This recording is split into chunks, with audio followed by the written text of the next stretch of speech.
নেশাবিরোধী অভিযানের সাফল্য বাগবাসা থানার। জাতীয় সড়কে উৎপেতে বসে ইয়াবা ট্যাবলেট সহ একটি গাড়ি জব্দ করে পুলিশ।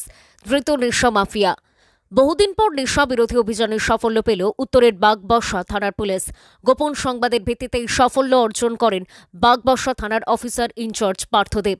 বিবরণে প্রকাশ, মঙ্গলবার রাত আনুমানিক ৮টা নাগাদ বাগবাসা থানায় খবর আসে অসম থেকে একটি বোলেরো গাড়ি করে নেশা সামগ্রী রাজ্যে প্রবেশ করবে। এমন খবরের উপর ভিত্তি করে ওসি দলবল নিয়ে বাগবাসা পেট্রোল পাম্প সংলগ্ন এলাকার জাতীয় সড়কের উপর উৎপেতে বসেন। তখন চুড়াইবাড়ির অভিমুখ থেকে আগরতলার উদ্দেশ্যে দ্রুত গতিতে আসা একটি TR01E 3535 নম্বরের বোলেরো গাড়ি দেখে পুলিশ সিগন্যাল দেয়।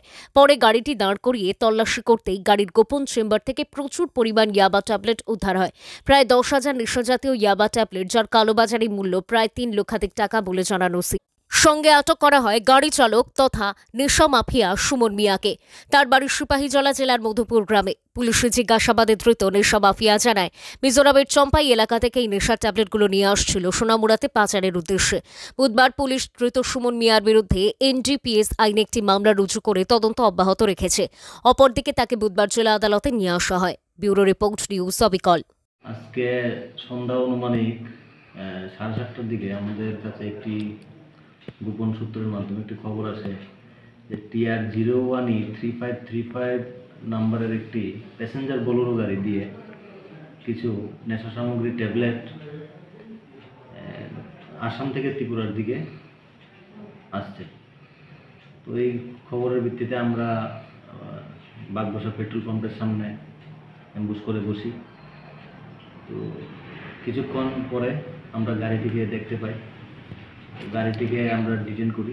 পরে গাড়িটিতে তল্লাশি করে সিক্রেট চেম্বার থেকে একটি প্লাস্টিকের প্যাকেট, যার মধ্যে আমরা 10,000 ট্যাবলেট খুঁজে পাই। যাকে আটক করেছেন তার নাম কি? যাকে আটক করেছে তার নাম সুমন মিয়া, তার বাড়ি ধনপুর তাইজামুড়া। আসাম কোন জায়গা থেকে মালটি রয়েছে বা কার কাছে নিয়েছে কোনো কিছু করেছে বলেছে আপনাদের? না, এটা আমরা তদন্ত করে দেখছি কি কোথা থেকে যতটুকু খবর, এটা মিজোরাম চাম্পাই থেকে মালটা নিয়ে এসেছে।